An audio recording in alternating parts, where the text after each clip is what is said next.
reggaetoneros son los que te regatean más? Si no tienen para comprar una playera, mejor que ni vengan. Me estás llamando fachoso, perdóname. Sí, fachoso. I think I'm officially the worst guitar on the planet, not Zack Wild. But I think you like that.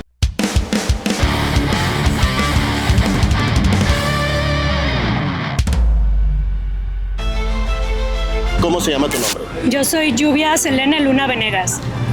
Es chistoso porque Selene significa luna. Sí. Entonces eres luna por dos, luna al cuadrado. Sí, ¿no? así es. Qué chido, qué chido.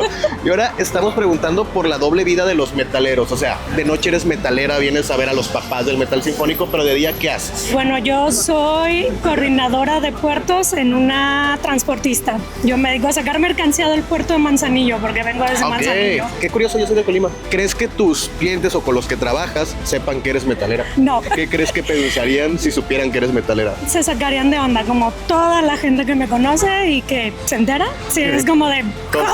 O sea, ¿te vistes diferente de día? O sea, ¿no pareces metalera de día? No. ¿Cómo te vistes normalmente de día? Tengo que ir con uniforme a la oficina, básicamente, entonces pues no. Pero mira, portando la playera de Therion, ¿no? Y de noche, bueno, tarde-noche. Todavía hay luz. ¿Cómo se llama su nombre? Héctor Cantú, servidor. Es mi tocayo, a huevo. María Cantú. Son papá e hija. Qué chido que compartan ese gusto. La pregunta es por la doble vida de un metalero. O sea, ¿qué se dedican de día? De que tal vez eres ingeniero, tal vez eres doctor y de noche eres metalero. ¿Cuál sería tu segunda vida? Consultor de sistemas, de hecho. ¿Y te vistes normalmente metalero cuando eres consultor de sistemas de día? Cuando trabajo desde casa, sí. Cuando tengo que ir a la oficina, pues no puedo. Sí, tienes que irte más formal, vaya. ¿Y con las personas que trabajas o tus clientes, crees que sepan que eres metalero o sabes que lo saben? Pues creo que soy medio evidente, creo que lo sospechan al ¿Se menos. nota? ¿Crees que piensen algo al respecto? O sea, de que, este vato es metalero. Pues igual y sí, pero afortunadamente mientras saques el trabajo, pues eso queda en segundo O sea, tú lo que importa es lo que das a conocer, vaya. ¿Y tú, de día aparte, qué eres de ser metalera? Yo soy estudiante. ¿Qué estás estudiando? Yo, bueno, acabo de salir de la prepa, así que estoy en ese proceso de entrar a la universidad todavía. Ok. ¿Y tus compañeros de escuela han sabido que eres metalera, me imagino? Mis amigas. ¿También son metaleras? No. ¿Eres el K-pop? Bueno, es más o menos, no, o sea, no se parece obviamente el género, pero es alternativo, o sea, se llevan bien, ¿no? Se complementan. Y de esta gira que es el álbum Leviatán 3, ¿cuál es la canción que más esperas escuchar? Pues la del título de Leviatán, digo, honestamente espero más de los álbumes anteriores, de escuchar de toda la trayectoria, pero también es interesante escucharlo nuevo. ¿Cuál es la canción que más esperas escuchar de Therion hoy? Del álbum actual de Leviatán 3, Linkinn, pero Linkinn. sinceramente me gusta mucho tu Mega Therion. Tu Mega Therion, de hecho es mi canción favorita de Therion. ¿Cómo se llama tu nombre, carnal? Mi nombre es Daniel. ¿Cuántos años llevas vendiendo playeras afuera de eventos? Carnal, yo ya tengo, pues desde que estaba morrito, de los 14 años más o menos. Más o menos, ¿cuántos Ya son? llevo como 13 años. No mames, te ves más joven, güey. Qué chido. Y de todas las bandas, ¿cuál es la que se vende más? Así que revientas en chinga todas las playeras. Lo que es el metal, el rock, lo clásico es lo que se vende más. Todo lo clásico. Todo lo clásico. Pero alguna en específico que digas, no mames, estas acabaron en chinga, güey. Por ejemplo, con Guns N' Roses. Guns N' Roses, Cuando huevo. hicimos la gira, no nos abastecimos. Huevo. Y luego el año pasado o el antepasado, no recuerdo, estuvo Slipknot. La mercancía se reventó, carnal. ¿Quiénes son los clientes más castrosos, los que más te regatan así de, no mames, güey, 50 varos por esa? Pues los que no traen varo, los que salen ya pedillos. Simón, o sea, saliendo de eventos son los que más te cagan el palo de, güey, déjala bajar. Yo les digo, la neta, no, porque sé que se está vendiendo y va a venir otro cliente que me la va a comprar al precio de la ciudad. Exacto. Exactamente. Sí, pero algún género en específico digas, güey, todos los que escuchan thrash metal son los que me la quieren más barata siempre, güey. Reggaetón. ¿Los reggaetoneros son los que te regatean más? Son los que me regatean un poquito más. Pinches culos, güey, ¿qué les pasa? No mames. Neta, no, si no tienen para comprar una playera, mejor que ni vengan. ¿Cómo se llama su nombre? Yo soy Mayra de Lorena. Luis Francisco. Y ahora estamos preguntando por la segunda vida de los metaleros, o sea, su profesión, que son de día, porque hay veces que son doctores, ingenieros, y no se imaginan que de noche estar en un concierto de metal sinfónico. ¿Ustedes cuál sería su segunda vida aparte de ser metaleros? Soy ayudante de cocina aquí en Plaza Andares. Chido, ahí luego fresa. ¿A qué te dedicas? Yo también soy ayudante de cocina. Trabajan donde mismo. Qué chido, historias de amor de éxito. ¿Y donde chambean? El metal no subí. O sea, ¿es porque eran los metaleros del lugar o cómo estuvo? Sí, somos los únicos metaleros, sí. Todos los demás saben que son metaleros. Digo, a veces es evidente, ¿no? A veces, güey, soy metalero, ¿no? Pero ¿cómo fue que supieron que eran metaleros que dijeron, güey, tú eres para mí? En una la forma de cómo vestíamos y en la otra pues en los gustos musicales. O sea, hubo tal vez alguna pelea que dices, güey, a mí me encanta esa banda. Y de ahí nació el amor. Pues sí, ella cuando empezó a escuchar así como grupillos de black metal. Y tú dijiste, de aquí soy. De aquí soy. ¿Cómo se llama su nombre, Alfonso? Lorena. Y ahora estamos preguntando por la doble vida de los metaleros. Por ejemplo, ahorita están de noche en un concierto de metal, pero ¿qué estaban haciendo de día? ¿Cuál es su profesión? Los dos tenemos un negocio, administramos condominios, asesor inmobiliario. ¿Y sus clientes por lo regular saben que son metaleros? No es un tema que salga... ¿Se salga a tema? No. ¿Y qué creen que pensarían sus clientes si supieran que de noche están en un concierto de metal después de que les ofrecieron una casa? Pues yo creo que se cagan de risa. No sé. Les sería extraño porque no es algo muy común. Vamos. Ah, exacto. ¿Cuántos años llevan escuchando metal? Desde los Pues 12. yo tengo 58, yo creo que tengo 45. 45. ¡Ah, la madre! Eso es chido. O sea, que el metal, lo primero que fue, o las raíces, digamos, como Zeppelin y eso. Lo clásico, claro. Mucho.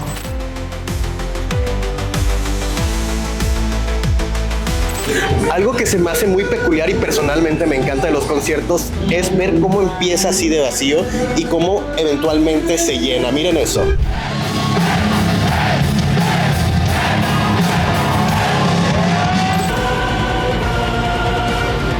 Hablemos de Molust, esta banda alemana que acompañó a Therion durante toda su gira en México, que crea una mezcla exquisita entre el metal y la música clásica, teniendo estos elementos de ópera junto a unos riffs súper poderosos que suelen caracterizar al metal sinfónico, con acompañamientos de cuerdas increíbles y obviamente una voz de ópera, que por cierto su vocalista es Hanika, seguramente la conocerán porque también canta en Haggard. En verdad que descubrir a esta banda es de las mejores cosas que me han pasado este año, y definitivamente no pudo haber otra banda para acompañar a Therion en su gira. Y ahora en esta sección de Poser Cam ya encontramos a la más poser del concierto. Aquí con ustedes Metal Mom. ¿Qué tal, Metal Mom? ¿Qué onda, Metal Babies? Pues sí, aquí tienen a la mamá de los más poser. ¿Cómo estás?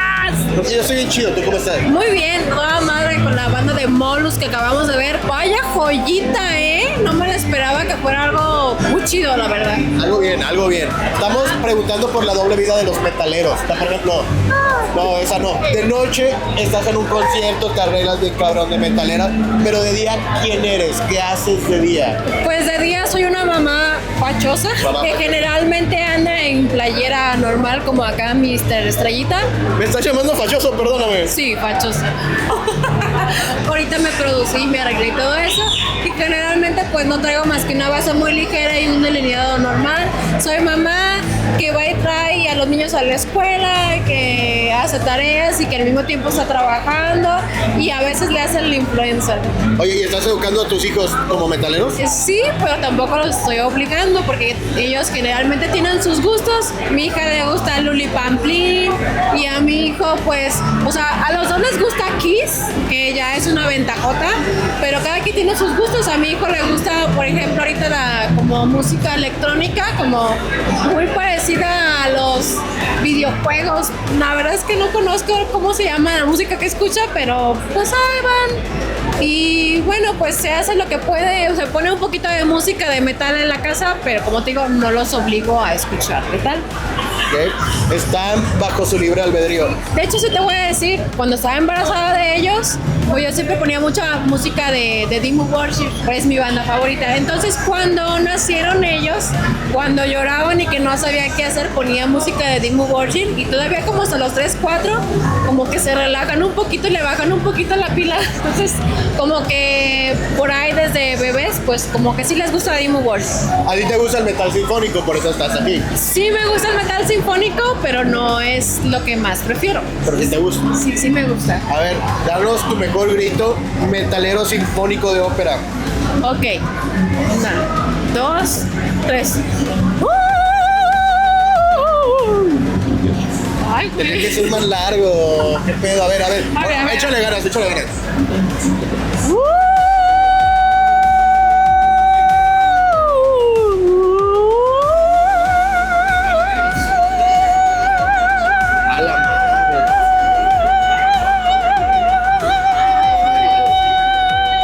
Así o más largo. Además me rompiste mi reloj chido, eso. ¿Pero canto? Por el agudo, oye. Ah, bueno.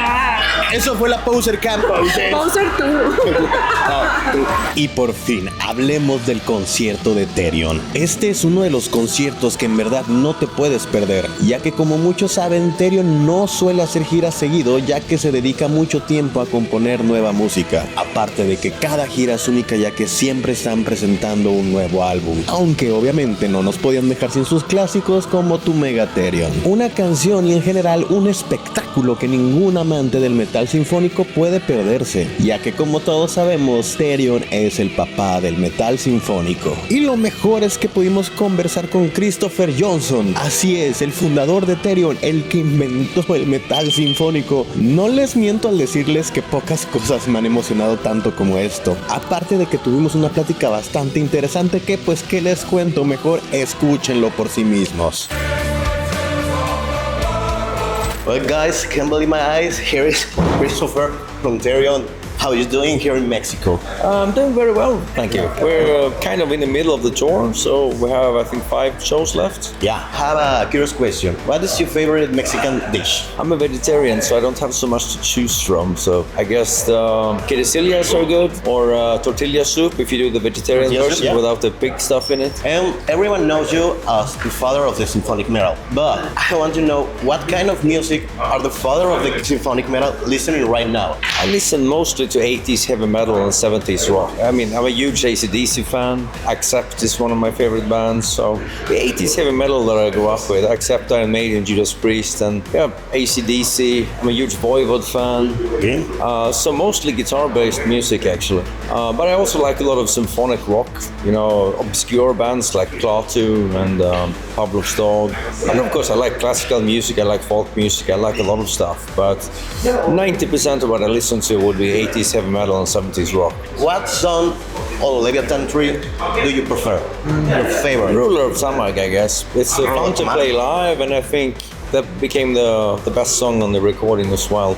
It's usually not the same songs that you prefer when you listen to the album compared to playing live, but in this case, I prefer this one. I really like Ayahuasca as well, playing live, because of the 80s heavy metal riffing, you know? Yeah. I think the verse in Ayahuasca would be my favorite part from the new record to play, but as a whole song, I guess Ruler of Tamag. That's a pretty good song, one of my favorites, absolutely. If you were younger, almost 40 years younger, and no one knows you, Therion doesn't even exist. You know all the things that you already know, all the things that you've been through, all the things that you learned. Would you do something different in the music? Well, if I started today, it would be very different from when I started, because the music industry had changed completely. Back then, you had to get signed by a record company, and now it's only streams almost. I think, in a way, it would be to my advantage, because if I started today, I wouldn't need a record company. Okay. I would only need money. You need to fund everything, because everything the record company do in terms of promotion, I can do pretty much. I'm not saying I can do it as good as all the record companies, but I can do it. And if I would do it full time, I would, within some years, be as good as they are. You know, because it's just something you learn. You just need some knowledge and some money. Back in the days, I mean, it costed a fortune to press the vinyls. Okay. You need a warehouse to store them. It costed a fortune to ship them. You had to have a lot of knowledge how to cut the vinyl, you know, to make a good cut with the mastering and everything back then. The studios was very expensive back then. You would pay like €1,000 a day. Now you can buy a computer and some good equipment to hook into your computer. Like, you don't need a tape machine anymore. You don't have any tape costs. I mean, the tapes were actually very expensive. You could record 15 minutes on a tape. And if you had a lot of channels, you need to have double tape, like 2. So some bands couldn't afford it. They would rent tape instead. So for low-budget bands, they would use the old tapes of other low-budget bands. You would record over it, you know. And the quality would, of course, go down a bit. And there would be sometimes some sound leaks. So today, it's really cheap to produce something. On the negative side, everything sounds the same today, because everybody have the same guitar emulators, the same drum samples, the same plugins. Back then, you really had character both between the bands because of their equipment and how they played, and between the studios.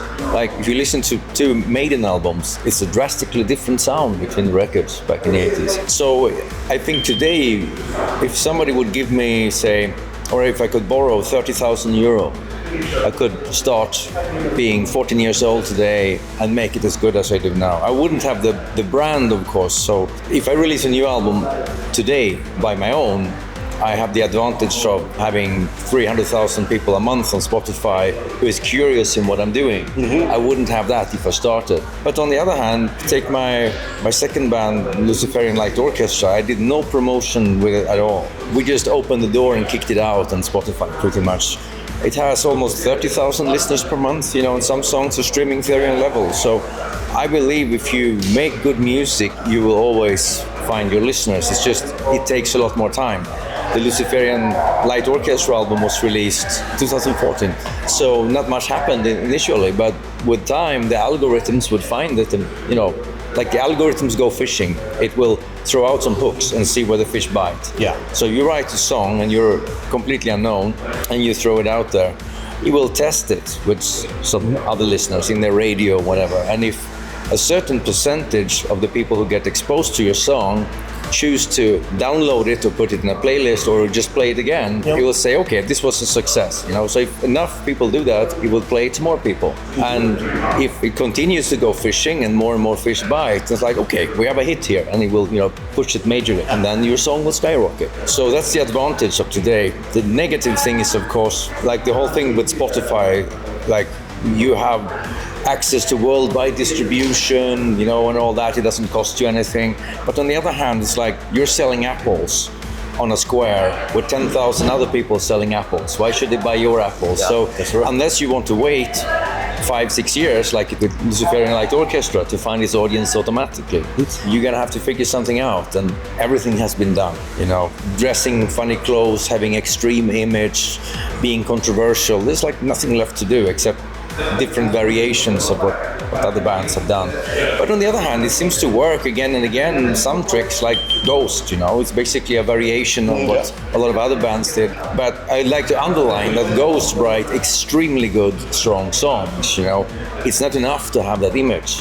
But if they wouldn't have had that image, it would have taken much longer for Ghost to reach out with the music. But because of that image thing, it became on the radar quick, like a satanic pope. What the fuck is that? I have to check that out. So rarely you can still come up with something, but nowadays basically every band, big stage show, they dress up with special clothes and whatever. So it's harder to stick out when everybody else did. And personally, I feel because of that, I feel like let's just put on a fucking t-shirt and go on stage. They do it like in the 80s. I don't know why. I always feel when nobody else was dressing up, I felt like dressing up, and now when everybody else dresses up, I feel like not doing it. It's not intentional. I'm just, that's how I am. Yeah. No why. Always have to be against the stream, for good and for bad. That's a very good point of view. I like it. Something you want to say that you take with you from this tour? Well, it's always a pleasure being back in Mexico, and this tour is very special because we're gonna retire a lot of songs. We have 19 albums, and when we come back in 5 years from now, we're gonna have 2 new albums, so that means we'll have 21 albums. I spoke with Mark from Epica actually earlier today, chatting, and he said that they have a problem to put together a set list because they have 9 albums. They play a bit shorter set, but when bands that have like less than 10 albums, say, it's problematic to find a balance because there are songs that everybody wants to hear, and if you put in songs that are rare, then people complain about that, and if you don't play the classics everybody want to hear, they complain about that. And we're way beyond that now. There are several songs that people think, oh, but they are classics, why don't they play them? We don't play them because we have too many songs. And it's really still difficult to find time to put in enough odd songs, which is important for us, to play something we haven't played in a long time. And also for the diehard fans who come and see us again and again and again. Because it's pretty easy that if you've seen a band 3-4 times, you may feel, oh, I've seen them enough times. If they played the same songs, like a band like Saxon, which is one of my old favorite bands, but they had the same set list for 30 years, And that's what their fans want to hear. But then maybe you feel like, oh, I've seen Saxon 4 times. maybe you see another band and say, I want to always create an incitement. Like if you've seen Therion 10 times, I will give you a reason why it's going to be worth it to see us an 11th time, because it will be songs we never played before that we may never play again. They are different people. Like this time we have Laurie coming back for this tour. So always something unique, that it won't be like same guys, same songs every tour. Yeah, every tour is unique, but I think this one is especially unique because we extended the set with 5 songs. We did 23 songs, where we can have this really good blended set list. And when we come back, we're gonna go back to do 2 hours again, and then it's gonna be so much harder. And the reason we need to cut down is because I get back problems for playing more than 2 hours. One of my guitars is twice as heavy as a regular one because it has a special wood. It's one copy on the whole planet that was specially made by Gibson. They wanted to make a new model with a more expensive wood, and then decided not to launch that model. So they just made one copy in-house in Germany, and by some very mysterious reason they decided to give that guitar to me. Super world unique guitar. So even though it's really heavy, it sounds so good, and when Gibson give you a free guitar, you fucking play the guitar. You know how hard it is to get a free guitar from Gibson, to get an endorsement from Gibson. It's very difficult. To get full endorsement, like totally free guitars, I think I am officially the worst guitar on the planet that has a full endorsement, because there's a few that have it and they're all like super good guitar players, and I'm the only like whatever regular metal guitar player who gets free guitars. It's a big mystery why I do, but since I do, I'm gonna play that fucking guitar. So if I get back problems, then we'll bring down the set to normal lengths and I can manage. But I think you're a pretty good player. Oh, everything is relative. There are worse guitar players than me in more famous bands, but generally to get a Gibson full endorsement, you're gonna be Zakk Wylde level. Well. I'm not Zakk Wylde in a mile, in 100 years. Yeah, that's just subjective.